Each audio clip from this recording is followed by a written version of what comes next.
hari akhir.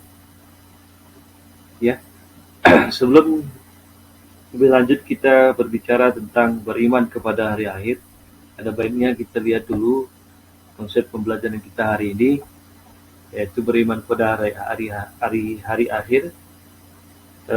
Di dalamnya terdapat pengertian hari akhir, pengertian iman kepada hari akhir, dalil-dalil yang berbicara tentang datangnya hari akhir, pembagian hari akhir, dan hikmah beriman kepada hari akhir. Dan pada akhirnya, pembelajaran kita hari ini bertujuan untuk menciptakan perilaku mawas diri sebagai perwujudan dari iman kepada hari akhir. Nah, untuk ini sama-sama kita pahami bahwa perilaku mawas diri diperlukan pada diri kita masing-masing, dan itu merupakan perwujudan dari iman kepada hari akhir. Hari akhir atau disebut juga dengan hari kiamat, di mana dunia atau alam ini serta isinya akan hancur. Artinya alam ini tidak kekal. Yang kekal itu adalah akhirat. Hari itu disebut dengan hari kiamat ataupun hari akhir. Jadi tidak ada satu makhluk hidup pun yang selamat pada hari itu kecuali Allah Subhanahu wa taala. Nah, itu mari kita lihat apa itu pengertian hari akhir. Hari akhir adalah berakhirnya semua kehidupan seluruh makhluk Allah, manusia, binatang-binatang, matahari, bulan, bumi, dan seluruh isinya akan dihancurkan. Nah, artinya tidak ada lagi kehidupan setelah hari kiamat. Nah, selanjutnya, pada hari ini, makhluk Allah yang telah mati sebelum datangnya kiamat juga akan dibangkitkan pada hari ini. Nah, lalu ini sudah kita ketahui pengertian dari hari akhir. Lalu bagaimana dengan beriman kepada hari akhir? Nah, beriman kepada hari akhir artinya kita meyakini seyakin-yakinnya bahwa hari akhir itu akan tiba dan akan datang. Nah, di sini beriman kepada hari akhir merupakan rukun iman yang kelima di dalam 6 rukun iman. Jadi umat Islam secara umum harus yakin dan percaya bahwa hari itu akan datang kelak. Kapan datangnya? Kita tidak pernah tahu. Karena Allah tidak memberitahu kepada siapapun kapan hari kiamat itu akan hadir dan tiba. Tapi Allah menggambarkan kiamat itu di dalam firman-Nya, di dalam Al-Quran, beberapa surat dan ayat, bagaimana proses terjadinya kiamat tersebut dan apa tanda-tandanya Allah berikan. Tapi waktunya Allah tidak memberitahu kepada kita. Bahkan Nabi Muhammad SAW juga tidak diberitahu, bahkan malaikat juga tidak diberitahu kapan hari kiamat itu akan tiba. Nah, selanjutnya kita akan lihat bagaimana Allah mengabarkan tentang hadirnya kiamat itu di dalam beberapa surat dalam Al-Quran.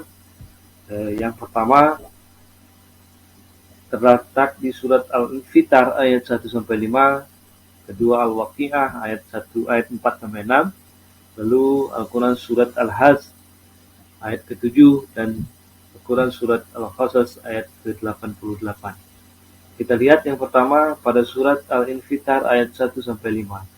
Sini Allah mengabarkan apabila langit telah terbelah dan apabila bintang-bintang jatuh berserakan, apabila lautan dijadikan meluap, dan apabila kuburan-kuburan dibongkar, maka tiap-tiap jiwa akan mengetahui apa yang telah dikerjakan dan yang dilalaikannya semasa hidup di dunia. Nah, coba kita perhatikan bahwa proses kiamat itu terjadi terhadap memporak-porandakan kehidupan dunia, baik itu manusianya, hewannya, tumbuhannya, bahkan buminya tempat manusia berpijak. Di sini Allah memberitahukan bahwa bagaimana langit itu terbelah. dan bintang-bintang jatuh berserakan. Artinya bintang tidak lagi berrotasi pada porosnya yang telah ditentukan oleh Allah, tapi sudah berserakan, berjatuhan begitu. Dan apabila lautan jadi meluap, meluap di sini artinya air lautan tumpah ke daratan seperti layaknya tsunami begitu. Tapi dalam konteks ini, meluapnya air lautan itu terjadi secara keseluruhan, bukan hanya dalam satu tempat ataupun dalam satu pulau. Dan selanjutnya pada ayat yang keempat, apabila kuburan-kuburan dibongkar, kuburan di sini maksudnya adalah kuburan manusia-manusia yang lahir di awal sampai dengan kuburan manusia yang meninggal di akhir zaman, artinya akhir sebelum datangnya hari kiamat. Jadi waktu kiamat itu semua terbongkar, semua dibangkitkan oleh Allah. Jadi setiap manusia yang bangkit dari kuburnya akan mengetahui apa yang telah dikerjakannya semasa hidup di dunia dan apa yang telah dilalaikannya juga semasa hidup di dunia. Nah, yang kedua, surat Al-Waqiah ayat 4 sampai 6. Nah, di sini Allah mengabarkan apabila bumi diguncangkan sedahsyat-dahsyatnya dan gunung-gunung dihancurkan luluh sehancur-hancurnya, maka jadilah ia debu yang bertebaran. Artinya, bumi ini digoncangkan layaknya seperti gempa, tapi bukan seperti gempa yang kita rasakan selama ini. Ya, gempa ini cakup keseluruhan kehidupan dunia. Ini di seluruh dunia gempa sedahsyatnya diguncangkan bumi ini dan gunung-gunung dihancurkan, tidak lagi berbentuk seperti gunung, dan mereka itu sudah seperti debu yang terbarak. Seperti itulah diibaratkan oleh Allah bagaimana keadaan bumi pada hari kiamat. Nah, selanjutnya juga bisa kita lihat pada surat Al-Hajj ayat ke-7. Sini Allah memberitakan bahwa sungguh hari kiamat itu pasti akan datang. Tidak ada keraguan padanya. Dan sungguh Allah membangkitkan siapapun yang ada dalam kubur. Nah, artinya secara luas kita bisa memahami bahwa kiamat itu pasti, bukan tidak pasti. Kiamat itu pasti akan datang, akan hadir, dan kiamat itu akan ditimpakan kepada semua makhluk hidup, bahkan kepada bumi di mana makhluk hidup itu tinggal. Nah, tidak ada keraguan di dalamnya. Artinya, kita dituntut sebagai muslim tidak pernah merasa ragu akan hadirnya hari kiamat. Kiamat itu akan hadir kapan? Itu adalah janji Allah, dan Allah yang tahu kapan kiamat itu akan tiba. Dan pada saat itu Allah akan bangkitkan siapapun yang ada dalam kubur. Artinya, manusia-manusia atau orang-orang yang meninggal sebelum kiamat tiba juga akan dibangkitkan kembali. Bukan berarti mereka sudah meninggal dikuburkan tetap tinggal di kubur, tidak. Pada hari kiamat dia akan dibangkitkan kembali. Seperti yang tersirat pada surat Al-Hajj, surat yang Al-Waqiah yang tadi, yang belakangan kita lihat, bahwa siapapun akan menilai dirinya apa yang telah diperbuatnya semasa hidup di dunia dan apa yang telah dilalaikannya semasa hidup di dunia. Nah, jadi tidak boleh ada keraguan di dalam diri kita tentang kehadiran hari kiamat itu. Dan kiamat itu nyata. Tergantung kapan kiamat itu akan datang kita tidak pernah tahu, Allah yang tahu. Selanjutnya Quran surat Al-Qasas ayat ke-88, Allah juga memberitakan bahwa segala sesuatu pasti akan binasa kecuali Allah. Itu janji Allah. Dan pada sebelum pun hari kiamat datang, semua ciptaan Allah itu sudah ada yang binasa, dalam arti kata meninggal dunia, tergantung berapa panjang umur yang ditentukan oleh Allah terhadap orang tersebut. Ya, tidak ada satupun makhluk yang hidup setelah kiamat kecuali Allah. Malaikat juga akan mati, meninggal atas kehendak Allah, dan jin juga demikian. Hanya Allah yang ada waktu itu. Nah, inilah 4 surat di dalam Al-Quran yang menceritakan tentang bagaimana kiamat itu dan bagaimana sesungguhnya kiamat itu akan hadir, ya. Tetapi tidak diberitakan bagaimana kapan kiamat itu akan tiba. Nah, dalam materi ini juga akan kita kaji bagaimana hari akhir itu dibagi ke dalam dua bagian. Jadi kiamat atau hari akhir itu dibagi ke dalam dua bagian. Yang pertama adalah disebut dengan kiamat sugra atau kiamat kecil. Lalu yang kedua, kiamat kubra atau kiamat besar atau hancurnya alam semesta beserta isinya. Nah, kiamat sugra yaitu rusaknya satu benda atau makhluk tertentu seperti orang meninggal dunia, gunung meletus ataupun tsunami atau bencana lain yang ditimpakan oleh Allah kepada satu manusia atau kelompok manusia. Nah, orang meninggal dunia adalah kiamat bagi dirinya. Kenapa disebut kiamat bagi dirinya? Karena orang yang meninggal dunia tidak bisa kembali lagi hidup ke dunia ini karena dia sudah meninggal. Itu disebut kiamat terhadap dirinya sendiri. Sedangkan gunung meletus, tsunami, banjir atau yang lain sebagainya itu ditimpakan kepada sekelompok orang yang tinggal di satu tempat. Itu juga disebut dengan kiamat sugra.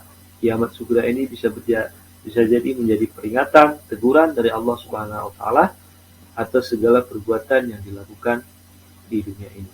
Nah, sedangkan kiamat kubra itu kiamat besar, itu hancurnya alam semesta beserta isinya. Artinya tidak ada lagi yang hidup, semuanya akan mati. Nah, yang hidup hanya Allah Subhanahu wa taala. Nah, selanjutnya tanda-tanda kiamat. Secara umum dalam materi ini disebutkan tanda-tanda kiamat dari kedua jenis kiamat tersebut. Yang pertama, tanda kiamat sugra atau kiamat kecil. Yang pertama, adanya kemungkaran terus merajalela di muka bumi, tidak terkontrol. Yang kedua, perzinahan telah terjadi di mana-mana, tidak menjadi hal yang tabu. Artinya zina itu dilarang oleh Allah, sekarang sudah terbuka, bukan lagi hal yang tabu. Pelakunya juga tidak malu lagi untuk mengerjakannya secara terbuka dan diketahui oleh khalayak ramai. Yang ketiga, jika budak melahirkan tuannya, artinya banyaknya perbuatan durhaka anak kepada orang tuanya, seakan-akan orang tuanya adalah budak, hamba saya. Nah, ini 3 tanda secara umum dari kiamat sugra. Sedangkan tanda umum dari kiamat kubra ialah atau kiamat besar. Yang pertama, terbitnya matahari dari arah barat. Ini menentukan kiamat kubra akan hadir. Yang kedua, keluarnya Dajjal, pendusta atau penipu ulung yang membuat kerusakan di muka bumi. Nah, jika kerusakan sudah terjadi di muka bumi, maka kiamat kubra akan segera hadir. Yang ketiga, keluarnya Ya'juj dan Ma'juj. Nah, inilah 3 tanda umum dari kiamat kubra atau kiamat besar. Nah, jadi selanjutnya apa sih hikmah dari beriman kepada hari akhir?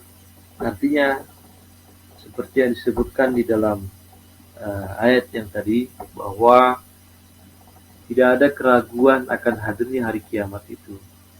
Kiamat itu pasti akan datang. Nah, untuk ini kita umat muslim ya memiliki keyakinan di dalam diri kita bahwa kiamat itu akan hadir, akan tiba, kapan waktunya kita tidak tahu. Artinya untuk menuju kapan waktunya kiamat itu hadir, kita wajib mengimani hari akhir tersebut. Nah, mengimani hari akhir tersebut memiliki hikmah tersendiri bagi diri kita sebagai umat muslim. Jadi, yang pertama hikmahnya adalah menjadikan kita ataupun manusia itu rajin dan taat beribadah kepada Allah Subhanahu wa taala. Artinya meningkatkan ibadah, meningkatkan ketakwaan kita terhadap Allah Subhanahu wa taala, ya, mempelajari segala ciptaannya adalah juga salah satu jalan untuk meningkatkan ketakwaan kepada Allah Subhanahu wa taala. Yang kedua, mendorong manusia berperilaku baik dan mencegah berperilaku buruk. Artinya, dengan mendekatkan diri kepada Allah Subhanahu wa taala, maka secara perlahan perilaku kita akan berubah menjadi perilaku yang baik dan perilaku yang buruk akan ditinggalkan dan dibuang jauh-jauh dari dalam diri kita dan juga kelompok kita, yaitu orang muslim. Yang ketiga, mendorong manusia untuk waspada dan berhati-hati. Artinya, waspada di sini adalah waspada terhadap perbuatan, ucapan, dan berhati-hati dalam tindakan. Nah, ini berkaitan dengan perilaku kita terhadap Allah. Jadi berkaitan dengan hubungan kita dengan Allah, baik itu melalui ibadah, muamalah, dan lain sebagainya. Artinya, kita jangan salah berperilaku yang dilarang oleh Allah, tapi kita berperilaku seperti yang dianjurkan oleh Allah Subhanahu wa taala melalui kitabnya Al-Quran dan Rasulnya Nabi Muhammad SAW. Nah, inilah beberapa hikmah dari beriman kepada hari akhir.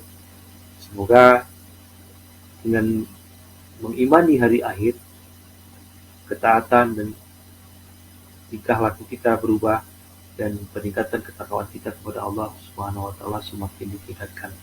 Nah, lalu implikasi dari beriman kepada hari akhir ini akan menciptakan perilaku mawas diri sebagai perwujudan iman kepada hari akhir. Mawas diri atau juga disebut dengan introspeksi diri berarti mencoba bercermin dari segala hal yang telah dilakukan dan terjadi pada diri seseorang. Artinya pada diri kita pribadi.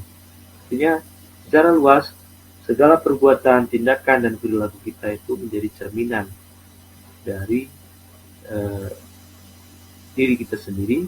Tentunya dengan ini kita harus mampu mawas diri, berintrospeksi diri terhadap apa yang kita lakukan. Dan seperti yang kita ketahui bahwa perilaku mawas diri ini merupakan sebagai perwujudan dari iman pada hari akhir.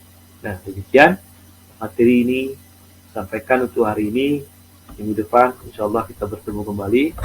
Untuk lebih jelasnya silakan disimak video yang ditautkan dalam materi ini. Semoga video ini menambah keimanan kita kepada Allah, menambah keimanan kita kepada hari akhir, bahwa tidak ada keraguan dengan datangnya hari akhir. Yang penting kita terus berbenah diri, meningkatkan ibadah kita, meningkatkan ketakwaan kita kepada Allah, sehingga apapun yang terjadi kelak itu sudah menjadi ketentuan dari Allah Subhanahu wa taala, termasuk hari kiamat. Amin. Demikian materi ini disampaikan. Lebih dan kurang mohon maaf. Assalamualaikum warahmatullahi wabarakatuh.